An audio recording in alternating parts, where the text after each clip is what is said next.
ವಿಜಯಪುರ ವಿಧಾನಸಭಾ ಕ್ಷೇತ್ರದ ವ್ಯಾಪ್ತಿಯಲ್ಲಿ ಬರುವ ರೈಲ್ವೆ ಇಲಾಖೆಯಿಂದ ಸಾರ್ವಜನಿಕರಿಗೆ ತೊಂದರೆಯಾಗುತ್ತಿದ್ದ ಸಮಸ್ಯೆಗಳನ್ನು ಅತಿ ಶೀಘ್ರದಲ್ಲಿ ಬಗೆಹರಿಸಲು ರೈಲ್ವೆ ಇಲಾಖೆಗೆ ಸಂಬಂಧಪಟ್ಟ ಎಲ್ಲ ಅಧಿಕಾರಿಗಳೊಂದಿಗೆ ಹೊರಮಾವು ವಾರ್ಡಿನ ಗೆದ್ದಲಹಳ್ಳಿ ರೈಲ್ವೆ ಬ್ರಿಡ್ಜ್, ರಾಮಮೂರ್ತಿ ನಗರ ಹಾಗೂ ವಿಜಯಪುರ ವಾರ್ಡ್ಗೆ ಸೇರುವ ರಾಮಮೂರ್ತಿ ನಗರ ಸಿಗ್ನಲ್ನ ಬಿ ಚನ್ನಸಂದ್ರ ರೈಲ್ವೆ ನಿಲ್ದಾಣ, ವಿಜ್ಞಾನ ನಗರ ವಾರ್ಡಿನ ಕಗ್ಗದಾಸಪುರ ರೈಲ್ವೆ ಗೇಟ್ ಈ ಎಲ್ಲಾ ಸ್ಥಳಗಳಿಗೆ ಶಾಸಕ ಅಭ್ಯರ್ಥಿ ಬಸವರಾಜ್ ಭೇಟಿ ನೀಡಿ ಆದಷ್ಟು ಬೇಗನೆ ಈ ಸಮಸ್ಯೆಗಳನ್ನು ಬಗೆಹರಿಸಿಕೊಳ್ಳಲು ಅಧಿಕಾರಿಗಳೊಂದಿಗೆ ಚರ್ಚಿಸಿದರು. ಈ ಸಂದರ್ಭದಲ್ಲಿ ಸಂಬಂಧಪಟ್ಟ ಇಲಾಖೆಗಳ ಅಧಿಕಾರಿಗಳು, ಮಂಡಲ ಅಧ್ಯಕ್ಷ ಮುನೇಗೌಡ, ಸ್ಥಳೀಯ ಮುಖಂಡರುಗಳಾದ ಪ್ರದೀಪ್ ಗೌಡ, ಸುಕುಮಾರ್, ಜಿವೇಯರ್, ದೀಪು ಮತ್ತು ಕಾರ್ಯಕರ್ತರು ಉಪಸ್ಥಿತರಿದ್ದರು. ಲೋಕಸಭಾ ಸಂಸದರು ಕೇಂದ್ರ ಸಚಿವೆಯಾದಂಥ ಮನವಿ ಮಾಡಿದ್ದೇನೆ. ಅಧಿವೇಶನ ನಡೆಯುವಂಥ ಸಂದರ್ಭದಲ್ಲಿ ಮತ್ತೆ ನಾನು ಹೋಗ್ತಾ ಇದ್ದೇನೆ.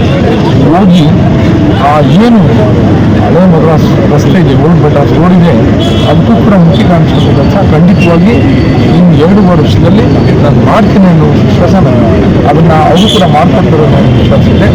ಅದೇ ರೀತಿ ITI ಕಾರ್ಖಾನೆ ನಾನು ನಮ್ಮ ಕೇಂದ್ರ ಮುಖ್ಯಮಂತ್ರಿ ಕುಮಾರಸ್ವಾಮಿ ಕೂಡ ಸಂಪರ್ಕವಾಗಿ ಮಾತನಾಡ್ತೇನೆ. ಅದಕ್ಕೂ ಕೂಡ ಯಾವ ರೀತಿ ನಿರ್ಲಕ್ಷ್ಯ ಮತ್ತು ಅಲ್ಲಿ ನಮಗೆ ಸಾಕಷ್ಟು ಸಮಸ್ಯೆಗಳಿದೆ, ಅದನ್ನು ಇತ್ಯರ್ಥ ಮಾಡಿಕೊಡ್ಬೇಕು. ಮತ್ತು ಅದಕ್ಕೆ ವಿಶೇಷವಾಗಿ ಬಸ್ ನಿಲ್ದಾಣಕ್ಕೆ ನಮಗೆ ಜಾಗದ ಕೊರತೆಯಾಗಿ ನಾನು ಬಸ್ ನಿಲ್ದಾಣ ಮಾಡಲಿಕ್ಕಾಗಿರಲಿಲ್ಲ.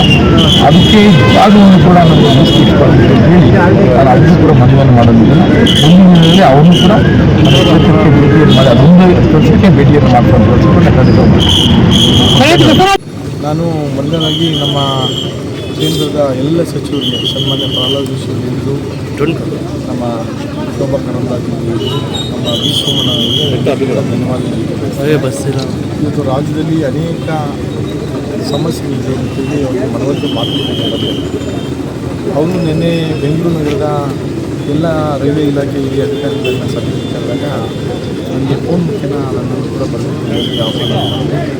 ಆ ಸಂದರ್ಭದಲ್ಲಿ ಹೋಗಿ ನನ್ನ ಕ್ಷೇತ್ರದಲ್ಲಿರುವಂಥ ಕೆಲವಾರು ಸಮಸ್ಯೆಗಳ ಬಗ್ಗೆ ಅವರಿಗೆ ಮನವರಿಕೆ ಮಾಡಿಕೊಟ್ಟ ತಕ್ಷಣ ಅವರು ಎಲ್ಲ ಅಧಿಕಾರಿಗಳಿಗೆ ಸೂಚನೆಯನ್ನು ಕೊಟ್ಟು ಕೂಡಲೇ ಹೋಗಿ ನಮ್ಮ ಶಾಸಕರು ಅವರ ಕ್ಷೇತ್ರದಲ್ಲಿರ್ತಕ್ಕಂಥ ಏನು ಸಮಸ್ಯೆಗಳಿದೆ ಅದನ್ನು ಬೇಗ ಇತ್ಯರ್ಥ ಮಾಡುವಂಥ ಕೆಲಸ ಆಗಬೇಕು ಅಂತೇಳಿ ಖಡಕ್ ಸೂಚನೆಯನ್ನು ಕೊಟ್ಟು ಬೆಳಿಗ್ಗೆನೇ ಅಧಿಕಾರಿಗಳು 3-4 ಕಡೆ ಬಂದು ವೀಕ್ಷಣೆಯನ್ನು ಕೂಡ ಮಾಡಿ ಅದಕ್ಕೆ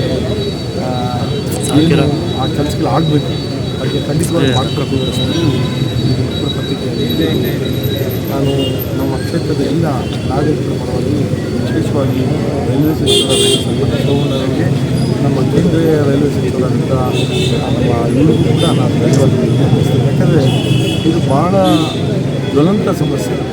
ಸಾಕಷ್ಟು ಮಕ್ಕಳು, ಹಿರಿಯರು ಈ ಭಾಗದಲ್ಲಿ ಸಂಚಾರ ಮಾಡೋ ಸಂದರ್ಭದಲ್ಲಿ ಈ ರೈಲ್ವೆ ಕ್ರಾಸಿಂಗು ನಮಗೆ ತೊಂದರೆಯಾಗಿ ಗಂಟೆಗಟ್ಟಲೆ ಜನ ಕಾಯುವಂಥ ವಾತಾವರಣ ಚೆನ್ನಾಗಿತ್ತು. ಕೆಲಸ ಇನ್ನೊಂದು 1 ವರ್ಷದಲ್ಲಿ ಖಂಡಿತವಾಗಿ ಮಾಡ್ತೀವಿ ಅನ್ನೋ ಮಾತನ್ನು ಹೇಳಿದ್ದಾರೆ. ಆ ಕೆಲಸಗಳು ಖಂಡಿತವಾಗಿ ಅದಲ್ಲದೆ ಇನ್ನೂ 2-3 ಕೆಲಸಗಳಿವೆ. ಕನೆಕ್ಟಿವಿಟಿ ಟು ಏರ್ಪೋರ್ಟ್ ರೋಡ್ ಏನು 800 ಬಾಗಿಲು ಮುಖ್ಯ ರಸ್ತೆ ಇದೆ, ಅದು ಕನೆಕ್ಟಿವಿಟಿ ಟು ಇಂಟರ್ನ್ಯಾಷನಲ್ ಏರ್ಪೋರ್ಟ್, ಅಲ್ಲಿ ಒಂದು ಬ್ರಿಡ್ಜ್ ಇತ್ತು, ಅದನ್ನು ಕೂಡ ಅಗಲೀಕರಣ ಮಾಡಿಕೊಟ್ಟಿದ್ದಾರೆ. ಅದಲ್ಲದೆ ರಾಮಮೂರ್ತಿ ನಗರದ ಬ್ರಿಡ್ಜು, ಒಂದು ಬ್ರಿಡ್ಜು ನಾನು ಆ ಸಂದರ್ಭದಲ್ಲಿ ಮಾಡಿದೆ. ಇನ್ನೊಂದು ಬ್ರಿಡ್ಜನ್ನು ಕೂಡ ಸುಮಾರು 15 ಮೀಟರ್ ಅಗಲದ ಬ್ರಿಡ್ಜನ್ನು ಮಾಡಬೇಕು ಅದನ್ನು ಕೂಡ ಅವರು ವೃತ್ತಿಯನ್ನು ಸಿಗ್ತಾರೆ. ಖಂಡಿತವಾಗಿ ಈ ಎಲ್ಲ ಕೆಲಸಗಳು 1.5-2 ವರ್ಷದಲ್ಲಿ ಪೂರ್ಣ ಮಾಡ್ತಾರೆ.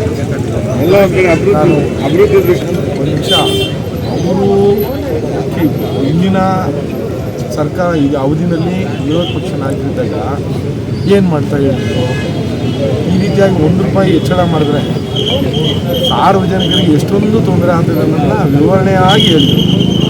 ಈಗ ಪೆಟ್ರೋಲ್ ಬೆಲೆ ₹3.5, ಡೀಸೆಲ್ ಬೆಲೆ, ಪೆಟ್ರೋಲ್ ಬೆಲೆ ₹3 ಮಾಡಿದಾಗ ನಾವೇನು ಹೇಳಬೇಕು? ಇದನ್ನು ಅವರೇ ತಿಳ್ಕೊಂಡು ನಾವೇನು ಹೆಚ್ಚು ಕೇಳೋಕ್ಕಾಗಲ್ಲ.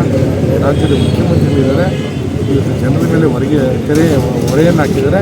ಅದಕ್ಕೆ ಅವರೇ ಜನರೇ ತೀರ್ಮಾನ ಮಾಡಿ, ನಾವೇನು ತೀರ್ಮಾನ ಬೆಂಗಳೂರು ನಗರ ಜನ ಇರ್ಬೋದು, ಇಡೀ ರಾಜ್ಯದ ಜನ ಮುಂದಿನ ದಿನಗಳಲ್ಲಿ ಅವರು ತೀರ್ಮಾನಗಳನ್ನು ಹಳೆ ಮದ್ರಾಸ್ ರಸ್ತೆಯಲ್ಲಿ ಅತಿಯಾದ ಟ್ರಾಫಿಕ್ ಆಗ್ತಿದೆ. ಅದಕ್ಕೂ ಕೂಡ ನಾನು ಆಲ್ರೆಡಿ ನಮ್ಮ ಉತ್ತರ ಲೋಕಸಭಾ ಸಂಸದರು ಮತ್ತು ಕೇಂದ್ರ ಸಚಿವೆಯಾದಂಥ ಶೋಭಾ ಕರಂದ್ಲಾಜೆ ಅವರಿಗೆ ಮನವಿಯನ್ನು ಮಾಡಿದ್ದೇನೆ. ಅಧಿವೇಶನ ನಡೆಯುವಂಥ ಸಂದರ್ಭದಲ್ಲಿ ಮತ್ತೆ ನಾನು ಡೆಲ್ಲಿಗೆ ಹೋಗ್ತಾ ಇದ್ದೇನೆ. ಹೋಗಿ ಏನು ಹಳೆ ಮದ್ರಾಸ್ ರಸ್ತೆ ಇದೆ, ಓಲ್ಡ್ ಮದ್ರಾಸ್ ರೋಡ್ ಇದೆ, ಅದಕ್ಕೂ ಕೂಡ ಮುಕ್ತಿ ಕಾಣಿಸುವಂಥ ಕೆಲಸ ಖಂಡಿತವಾಗಿ ಇನ್ನು 2 ವರ್ಷದಲ್ಲಿ ನಾನು ಮಾಡ್ತೇನೆ ಅನ್ನೋ ಒಂದು ವಿಶ್ವಾಸ ನನಗಿದೆ. ಅದನ್ನು ಅವರು ಕೂಡ ಮಾಡಿಕೊಡ್ತಾರೆ ಅನ್ನೋ ಒಂದು ವಿಶ್ವಾಸ ಇದೆ. ಅದೇ ರೀತಿ ITI ಕಾರ್ಖಾನೆ, ನಾನು ನಮ್ಮ ಕೇಂದ್ರ ಉಕ್ಕು ಮತ್ತು ಕೈಗಾರಿಕಾ ಸಚಿವರಾದ ಸನ್ಮಾನ್ಯ HD ಕುಮಾರಸ್ವಾಮಿ ಅವ್ರ ಜೊತೆ ಕೂಡ ಸಂಪರ್ಕವಾಗಿ ಮಾತನಾಡಿದ್ದೇನೆ. ಅದಕ್ಕೂ ಕೂಡ ಯಾವ ರೀತಿ ಪುನರುಚ್ಚರಣೆ ಮಾಡಬೇಕು ಮತ್ತು ಅಲ್ಲಿ ನಮಗೆ ಸಾಕಷ್ಟು ಸಮಸ್ಯೆಗಳಿದೆ, ಅದನ್ನು ಇತ್ಯರ್ಥ ಮಾಡಿಕೊಡ್ಬೇಕು ಅಂತ ಹೇಳಿದ್ದೀನಿ. ಮತ್ತು ಅದಕ್ಕೆ ವಿಶೇಷವಾಗಿ ನಮಗೆ ಬಸ್ ನಿಲ್ದಾಣ ಇದೆ. ಬಸ್ ನಿಲ್ದಾಣಕ್ಕೆ ನಮಗೆ ಜಾಗದ ಕೊರತೆಯಾಗಿ ನಾನು ಬಸ್ ನಿಲ್ದಾಣ ಮಾಡಲಿಕ್ಕಾಗಿರಲಿಲ್ಲ. ಅದಕ್ಕೆ ಜಾಗವನ್ನು ಕೂಡ ನನಗೆ ಮೀಸಲಿರಿಸಿಕೊಡ್ಬೇಕು ಅಂತೇಳಿ ನಾನು ಅವ್ರಿಗೂ ಕೂಡ ಮನವಿಯನ್ನು ಮಾಡಲಿದ್ದೇನೆ. ಮುಂದಿನ ದಿನಗಳಲ್ಲಿ ಅವ್ರನ್ನೂ ಕೂಡ ನನ್ನ ಕ್ಷೇತ್ರಕ್ಕೆ ಭೇಟಿಯನ್ನು ಮಾಡಿ ಅದೊಂದು ಕೆಲಸಕ್ಕೆ ಭೇಟಿಯನ್ನು ಮಾಡಿಸುವಂಥ ಕೆಲಸವನ್ನು ಖಂಡಿತ ಮಾಡ್ತೀನಿ.